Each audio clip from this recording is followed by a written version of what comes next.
Like नहीं कर रहे हैं आप, चैनल को सब्सक्राइब भी नहीं कर रहे हैं आप, ऐसे भी नहीं होता है, फटाफट से कीजिए। हेलो दोस्तों, तो आज हम कक्षा 10 का जो एग्ज़ाम होने वाला है, कक्षा 10 का जो गणित प्रश्न पत्र है, मतलब मैथ्स का जो क्वेश्चन पेपर है, उसमें कितने अंक के क्वेश्चन आएंगे, है ना, और किस टॉपिक से आएगा, ऐसा ये चीज़ें हम डिस्कस करेंगे। तो जैसा कि आप जानते हैं कि जो कक्षा 10 का जो क्वेश्चन पेपर होता है, 30 नंबर तो स्कूल से प्रोजेक्ट कार्य के लिए मिलता है, लेकिन इसके बाद जो क्वेश्चन पेपर जो आप सॉल्व करते हैं, ठीक है, वो जो क्वेश्चन पेपर 70 नंबर का होता है, ठीक है, मतलब 70 मार्क्स के होते हैं। और 70 अंक आपको मिलेंगे, उसमें कौन कौन से टॉपिक ज़्यादा महत्वपूर्ण है, कौन कौन मतलब किस टॉपिक से कितने अंक का क्वेश्चन आएगा, है ना, और किस टॉपिक से कितने क्वेश्चन आएगा और कौन सा टॉपिक ज़्यादा महत्वपूर्ण है, हम उसके विषय में बात करेंगे। ठीक है, मैं तो कुछ और ही समझ रहा था। पद्धति की तो संख्या पद्धति से 5 अंक के क्वेश्चन आते हैं। ठीक है, तो संख्या पद्धति से 5 अंक के क्वेश्चन आते हैं। यदि हम बात करेंगे बीजगणित की, तो बीजगणित से जो दूसरा टॉपिक है बीजगणित से 18 नंबर के क्वेश्चन आते हैं। टॉपिक है निर्देशांक ज्यामिति है, उससे 5 अंक का क्वेश्चन आएगा। तो ज्यामिति से 12 अंक का क्वेश्चन आएगा।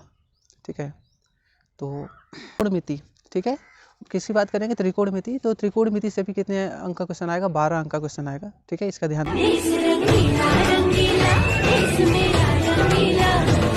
संख्या पद्धति में कौन कौन टॉपिक है, यूक्लिड विभाजन प्रमेयिका है। ठीक है, और इसके बाद है आपका अंकगणित का आधारभूत प्रमेय।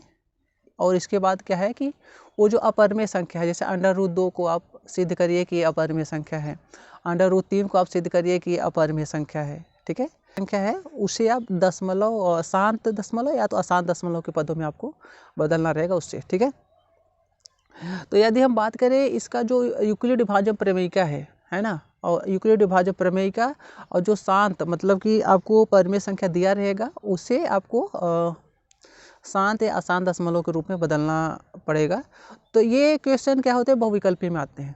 ठीक है, और जैसा कि आप जानते हैं कि जो बहुविकल्पी है 70, जैसे कि आपका टोटल जो क्वेश्चन पेपर होता है 70 अंक का होता है, तो उसमें 20 नंबर आपको उसमें क्या नाम है, बहुविकल्पी प्रश्न रहते हैं। बहुविकल्पी का मतलब है कोई क्वेश्चन आपको दिया रहेगा, नीचे उसके 4 आंसर दिए रहेंगे, कौन सा सही है आप हल करके बताना है। ठीक है, तो 20 अंक क्या हो गया कि बहुविकल्पी दिए रहेंगे और सभी एक नंबर के रहेंगे, 20 प्रश्न मिलेंगे आपको। इसके बाद जो 50 अंक है, ठीक है, 50 अंक का आपका अलग से, जैसे लघु उत्तरी, अति लघु उत्तरी, ऐसा लघु उत्तरी और दीर्घ उत्तरी ऐसा आपको क्वेश्चन दिया रहेगा, तो 50 अंक उसका। ठीक है, और बहुविकल्पी तो कुछ बच्चों के लिए आसान होता है, कुछ बच्चों के लिए टफ होता है भाई, जो बच्चे पढ़े नहीं हैं उनके लिए टफ होता है। ठीक है, तो हमने बताया कि संख्या पद्धति के जो प्रश्न आते हैं ये ज़्यादातर बहुविकल्पी के होते हैं, केवल एक क्वेश्चन उसमें रहता है और बहुविकल्पी का नहीं होता है। जैसे कि √2 को आप सिद्ध करिए कि ये अपरिमेय संख्या है, √3 को मतलब सिद्ध कीजिए कि √3 एक अपरिमेय संख्या है, तो ये आपका बहुविकल्पी नहीं आता है, ये आपका अलग से मतलब कि लघु उत्तरी या तो दीर्घ उत्तरी करके क्वेश्चन आता है, उसमें आता है। ठीक है, और ये आपका 1 नंबर में नहीं आता, इसका ध्यान दीजिएगा। इसके बाद अंकगणित का आधारभूत प्रमेय, इससे भी आपका बहुविकल्पी में आता है। ठीक है, इसका जो क्वेश्चन है बहुविकल्पी में आता है। इसके बाद जो आपका ये है कि मतलब कि परिमेय संख्याओं को शांत दशमलव या अशांत दशमलव के रूप में बदलिए, तो ये भी क्या आता है आपका वो बहुविकल्पी में आता है। ठीक है, तो संख्या पद्धति से केवल एक ही टॉपिक है ना, जो आपका आता है उसमें क्या नाम है कि बहुविकल्पी में नहीं आता है, दीर्घ उत्तरी में आता है या लघु उत्तरी में। दूसरा टॉपिक है बीजगणित की। ठीक है, सबसे पहले हम बात करेंगे कि बीजगणित के अंतर्गत कौन सा चैप्टर आता है। तो अब जैसा कि हमने बताया कि संख्या पद्धति के अंतर्गत केवल पहला चैप्टर आता है। ठीक है, इसके बाद बात करें बीजगणित की, तो बीजगणित के अंतर्गत आता है जो दूसरा चैप्टर है आपका बहुपद आता है। ठीक है, इसके बाद जो नंबर 2 है 2 चर वाला रैखिक समीकरण युग्म। ठीक है, जो नंबर 2 है 2 चर वाला रैखिक समीकरण युग्म।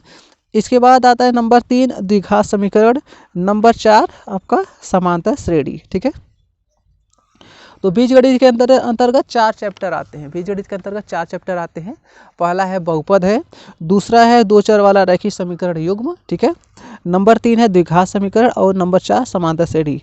और बीजगणित से 18 अंक का क्वेश्चन पूछा जाता है, बीजगणित से 18 अंक का क्वेश्चन पूछा जाता है, इस पर इसका आप ध्यान देंगे। ठीक है, तो यदि हम बात करें बहुपद की, ठीक है, बहुपद में क्या क्या पूछा जाता है, क्या क्या महत्वपूर्ण है, इसका ध्यान दीजिएगा। सबसे पहले बहुपद का शून्यांक निकालना है, बहुपद का शून्यक, ठीक है। बहुपद का शून्यक निकालना आपको पता होना चाहिए, ठीक है भाई। बहुपद चैप्टर पढ़ रहे हो तो उसका शून्यक आपको कैसे निकालते हैं ये पता होना चाहिए, ठीक है। इसके बाद द्विघात बहुपद के गुणांकों और शून्यकों के मध्य संबंध, ठीक है। जो आपका द्विघात बहुपद है उसको शून्यांकों और गुणांकों, है ना, मतलब शून्यक और गुणांकों में संबंध है, ठीक है। जो आप पढ़े हो अल्फा प्लस बीटा बराबर minus b by a, alpha beta बराबर सी बाई ए, तो ये सारी चीज़ें, ठीक है। इसके बाद आपका क्या है कि, है ना, तो ये है। और इसके बाद विभाज्य एल्गोरिथम उसका सामान पर, ठीक है। तो ये बस दो चीज़ महत्वपूर्ण है, ठीक है। बहुपद में केवल दो चीज़ महत्वपूर्ण है कि, और ज़्यादा आपको नहीं पढ़ाना है, ठीक है, ज़्यादा पढ़ाना नहीं है। बहुपद में आपको केवल दो चीज़ रिवीजन करना है। पहला क्या, कोई बहुपद है उसका शून्य कैसे निकालते हैं, नंबर 1। नंबर 2 है कि कोई बहुपद है उसके गुणांकों और शून्यकों में क्या संबंध है, वो आपको तो दो टॉपिक केवल पढ़ना है बहुपद में, और ज़्यादा आपको दिमाग नहीं लगाना, ठीक है। तो हम उम्मीद करते हैं चीज़ समझ में आएगी। चलिए अब हम अगला चैप्टर देख लेते हैं, जो है दो चर वाला रैखिक समीकरण युग्म, ठीक है। तो जो दो चर वाला रैखिक समीकरण युग्म है, इसमें से आपको केवल 3 ही मेथड पढ़ना है, ठीक है। जो दो चर वाला रैखिक समीकरण है इसमें आपको केवल 3 मेथड पढ़ना है। पहला है प्रतिस्थापन विधि, दूसरा है विलोपन विधि और तीसरा है वज्रगुणन विधि। और इस पर जो आधारित प्रश्न है उसे आपको हल करना है, ठीक है। तो ये आपका क्या है, दो चर वाला, ये क्या है, दो चर वाला रैखिक समीकरण युग्म है। इसमें से आपको केवल 3 वही जो मेथड दिए गए हैं दो चर वाला रैखिक समीकरण को हल करने के मेथड, ठीक है, वो प्रतिस्थापन विधि, विलोपन विधि और वज्रगुणन विधि, ठीक है। ग्राफ वाला आप ज़्यादा ध्यान मत दीजिएगा, वो मतलब कि एग्जाम में आता नहीं है, ठीक है। तो इसका आप ध्यान दीजिएगा, आपको केवल 3 मेथड पढ़ना है और इस पर जो आधारित क्वेश्चन है, प्रश्न है, वो आपको हल करना है, ठीक है। इसका ध्यान दीजिएगा। और इससे वो आता है कि जैसे कि ये दो आपको दे दिया रहेगा, दो चर वाला रैखिक समीकरण दो, उसमें पूछेगा कि के का मान बताओ, ठीक है। और ये इसके कितने हल होंगे, अद्वितीय हल होंगे कि है ना, कि एक से अधिक हल होंगे कि कोई भी हल नहीं होगा, ठीक है, कि ये संगत है असंगत है। तो ये इतना आप रिवीजन कर लीजिएगा, है ना। तो ये आपका दो चर वाला रैखिक समीकरण में केवल 3 चीज़ें पढ़ना है आपको, प्रतिस्थापन, विलोपन और वज्रगुणन विधि, ठीक है। चलिए नेक्स्ट देख लेते हैं अगला जो चैप्टर है। अगला जो चैप्टर है द्विघात समीकरण, ठीक है।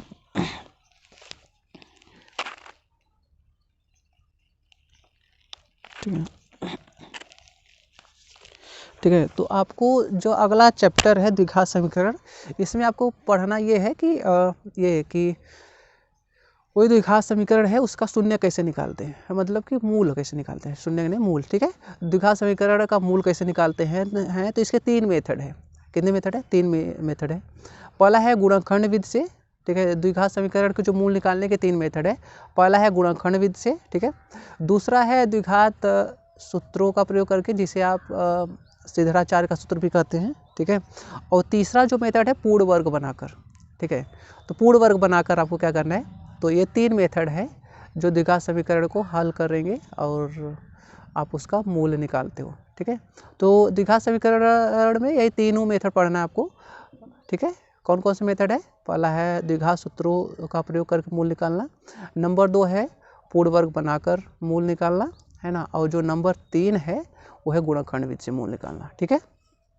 3 मेथड पढ़ना है। और क्या पढ़ना है इसमें कि जो आपका विविक्तकर निकालते हो, द्विघात समीकरण को जो विविक्तकर निकालते हो तो वो कैसे निकालते हैं, और इसके बाद उसकी जो विविक्तकर की जो प्रॉपर्टी है, प्रकृति, है ना, तो 0 के बराबर हो तो मूल बराबर होंगे, ठीक है, और वास्तविक होंगे। तो इसका आप ध्यान दीजिएगा, ये भी है ना, मूलों से जो संबंधित प्रॉब्लम है वो एग्जाम में बहुविकल्पी में आता है, ठीक है। तो इसका आप ध्यान दीजिएगा। और ये जो तीनों मेथड आप बताया हमने कि द्विघात समीकरण जो आपको दिए रहेंगे, तीनों मेथड जो हल करने के लिए, उसमें जो x या y का जो मान निकालना है, x या y का मान जो निकालना है, तो वो कैसे निकालेंगे, ठीक है। और उस पर जो बेस प्रॉब्लम है ना, जो उसका अनुप्रयोग एप्लीकेशन, तो उसका आप ध्यान दीजिएगा, वो भी आपको पढ़ना है, ठीक है। इसके बाद हम क्या करते हैं, समांतर श्रेणी, ठीक है, ठीक है। तो यदि हम समांतर श्रेणी की बात करें, समांतर श्रेणी में आपको केवल 2 चीज़ें पढ़ाना है, ठीक है। पहला ये है कि n वां पद कैसे निकालते हैं, ठीक है। पहला ये है कि n वां पद कैसे निकालते हैं, और जो नंबर 2 है वो ये पढ़ना है कि n पदों के योगफल कैसे निकालते हैं, ठीक है। तो समांतर श्रेणी में केवल 2 चीज़ें पढ़ना है, ठीक है। तो हमें उम्मीद है कि आपको यहाँ तक समझ। तो उसमें क्या है कि निर्देशांक ज्यामिति से 5 अंक का क्वेश्चन आता है, ठीक है। निर्देशांक ज्यामिति से 5 अंक का क्वेश्चन आता है। और जो यदि हम बात करें कि इसमें कौन कौन सा टॉपिक पढ़ना है आपको, तो पहला वो विभाज्य मतलब निर्देशांक ज्यामिति, पहला तो वो पढ़ना है कि दूरी वाला सूत्र है, ठीक है। दूरी बराबर √x2 माइनस मतलब whole square of x2 minus x1 plus y2 minus y1 का होल स्क्वायर, ठीक है। ये दूरी वाला फार्मूला। नंबर 2 है विभाजन सूत्र, ठीक है। तो विभाजन को जो आपने पढ़ा है x बराबर m1 x2 plus m2 x1 by m1 plus m2, y बराबर m1 y2 plus m2 y1 by m1 plus m2, ठीक है। तो ये वाला फार्मूला आपको वो क्या करना है कि याद करना है, ठीक है। ये आपको याद होना चाहिए, ठीक है। और इसके बाद नंबर 3 है त्रिभुज का क्षेत्रफल। तो त्रिभुज का क्षेत्रफल, ये तीनों टॉपिक आपको अच्छे से पता होना चाहिए कैसे निकालते हैं। बात करेंगे हम तो ज्यामिति की, ठीक है। तो ज्यामिति से 12 अंक का क्वेश्चन आता है, ठीक है। ज्यामिति से कितने क्वेश्चन आता है, 12 अंक आता है। और बात करेंगे निर्देशांक मतलब ज्यामिति के, निर्देशांक ज्यामिति नहीं, इससे क्या ज्यामिति है, ठीक है। तो ज्यामिति की हम बात करेंगे तो इसमें 3 चैप्टर आते हैं। पहला है त्रिभुज, ठीक है। इसके बाद नंबर 2 है वृत्त और वृत्त की स्पर्श रेखा स्पर्श बिंदु, ठीक है। पहला क्या है त्रिभुज, दूसरा है वृत्त की स्पर्श रेखा और स्पर्श बिंदु, ठीक है। नंबर 3 क्या है रचनाएं, नंबर 3 क्या है रचनाएं, ठीक है। तो बात करें हम त्रिभुज की। त्रिभुज आप जानते हैं कि समरूप त्रिभुज है ना। तो समरूप त्रिभुज क्या प्रॉपर्टी है, ठीक है। तो समरूप त्रिभुज की डिफिनेशन, उसका उदाहरण और है ना कैसे हल करेंगे, ये सारी चीज़ें आपको पता होना चाहिए। और समरूप त्रिभुज में जो आपको वो है कि प्रमेय, ठीक है। प्रमेय थोड़ा सा ध्यान दीजिएगा आप सब, ठीक है। और यदि हमारा सुझाव ये है कि साल भर आप यदि अच्छे से मैथ में अच्छा खासा मेहनत किए हैं, तब ये समरूप त्रिभुज इस समय क्या करिएगा, रिवाइज करिएगा, ठीक है। क्योंकि टाइम आपका ले लेगा, और यदि साल भर पढ़े हैं तभी अच्छा समझ में आएगा, ठीक है। यदि आप एग्जाम टाइम पढ़ने की कोशिश करेंगे तो समझ में नहीं आएगा इसका। इसके बाद बात करेंगे हम त्रिकोणमिति, ठीक है। तो त्रिकोणमिति से भी कितने क्वेश्चन आता है, 12 अंक का क्वेश्चन आता है। इसमें क्या करना है कि त्रिकोणमिति जो अनुपात आप पढ़े हो, है ना।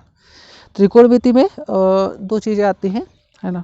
मतलब 3 चैप्टर है इसमें, है ना। तो मतलब कि चैप्टर वैसे 2 है, ठीक है। तो पहला ये है त्रिकोणमिति का परिचय, इंट्रोडक्शन ऑफ ट्रिग्नोमेट्री, ठीक है।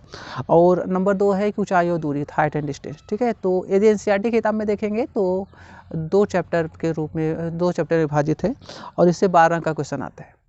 यदि हम बात करें कि त्रिकोणमिति का परिचय, तो इसमें से क्या पढ़ेंगे, जो आपका वो पढ़े हैं कि त्रिकोणमिति अनुपात, ठीक है। साइन थीटा बराबर लंब बटा कर्ण, कॉस थीटा बराबर आधार बटा कर्ण, टैन थीटा बराबर लंब बटा आधार, ये सारी चीज़ें आपको रिवीजन कर लेंगे और कैसे निकालते हैं वो पता होना चाहिए। इसके बाद क्या है कि त्रिकोणमिति परिचय में 30 अंश का मान कैसे निकालते हैं, 45 अंश का मान कैसे निकालते हैं, 60 अंश का मान कैसे निकालते हैं, 90 अंश का मान कैसे निकालते हैं, ये सारी चीज़ें आपको पता होना चाहिए, ठीक है। इसके बाद बात करें हम ऊंचाई और दूरी। तो ऊंचाई और दूरी में आप जानते हैं जैसे कि आपका समकोण त्रिभुज है, लंब दिया है, आधार पूछ रहा है, तो लंब आधार का फार्मूला टैन थीटा लगा देंगे, ठीक है। तो और यदि आपको साइन थीटा निकालना है, मतलब कि यदि आपको लंब दिया है, कर्ण पूछ रहा है, या कर्ण दिया है, लंब पूछ रहा है, तो साइन थीटा का फार्मूला लगा देंगे। तो इस तरीके से आप ऊंचाई और दूरी से भी कभी प्रॉब्लम आप हल कर सकते हैं, ठीक है। इसके बाद और इससे आपका त्रिकोणमिति से 12 अंक का क्वेश्चन आता है, इसका ध्यान दीजिएगा, ठीक है। बात इंसुरेशन से आपको 8 अंक का क्वेश्चन आता है, और इसमें 2 चैप्टर है। पहला है कि वृत्तों से संबंधित क्षेत्रफल, एरिया रिलेटेड टू सर्किल, ठीक है। तो वृत्तों से संबंधित क्षेत्रफल जैसे त्रिज्यखंड का क्षेत्रफल, वृत्तखंड का क्षेत्रफल, ठीक है। तो ये आपको पता होना चाहिए, इससे फार्मूला पता होना चाहिए। इसके बाद त्रिज्यखंड की लंबाई कैसे निकालते हैं, है ना। और लघु वृत्तखंड, दीर्घ वृत्तखंड, लघु त्रिज्यखंड, दीर्घ त्रिज्यखंड, ठीक है। तो ये सारी चीज़ें आपको इसका फार्मूला पता होना चाहिए, और कोण दिया रहेगा और आपको त्रिज्या दिया रहेगा, तो फार्मूला हम डायरेक्ट हल करके आप मतलब रख देंगे तो आसानी से निकल जाता है। तो ये फार्मूला सिंपल है, और बस केवल कूड़ा भाग आपको करना है, ठीक है। तो 2 चैप्टर आता है, पहला है वृत्तों से संबंधित क्षेत्रफल और दूसरा है पृष्ठीय क्षेत्रफल और आयतन, ठीक है। अब देखो पृष्ठीय क्षेत्रफल और आयतन में कौन कौन टॉपिक है ये, तो इसमें है आपका शंकु है, घन है, घनाभ है, ठीक है, और बेलन है, और अर्धगोला है, गोला है, ठीक है। तो ये टॉपिक आपको इसका क्षेत्रफल है ना, मतलब पृष्ठीय क्षेत्रफल और आयतन का फार्मूला पता होना चाहिए, ठीक है। क्या पता होना चाहिए? पृष्ठीय क्षेत्रफल और आयतन का आयतन आपका फार्मूला, मतलब पृष्ठीय क्षेत्रफल और आयतन, इन सभी का पृष्ठीय क्षेत्रफल और आयतन का फार्मूला आपको पता होना चाहिए। ठीक है, इससे आता। ठीक है, तो सांख्यिकी में क्या है? माध्य है, माध्यिका है, बहुलक है। ठीक है, हाँ, पहली बात करें कितने अंक का आता है, तो सांख्यिकी तथा प्रायिकता से 10 अंक का क्वेश्चन आता है। ठीक है, तो यदि हम बात करें कि सांख्यिकी की, तो सांख्यिकी में आपको माध्य पढ़ना है, माध्यिका पढ़ना है, बहुलक। ठीक है, तो ये पढ़ना है। और बात करेंगे हम प्रायिकता की। ठीक है, तो प्रायिकता का वही सिंपल सी है कि जो उसका सैद्धांतिक डिफिनेशन है और क्या करना है, एक घटना पर आधारित जो प्रश्न दिए गए हैं वो आपको पढ़ना है। ठीक है, तो ये बात है कि और 10 अंक का क्वेश्चन आता है ये। ठीक है, तो ये सारी चीज़ें रही आपकी सिलेबस की बातें हुई। अब यदि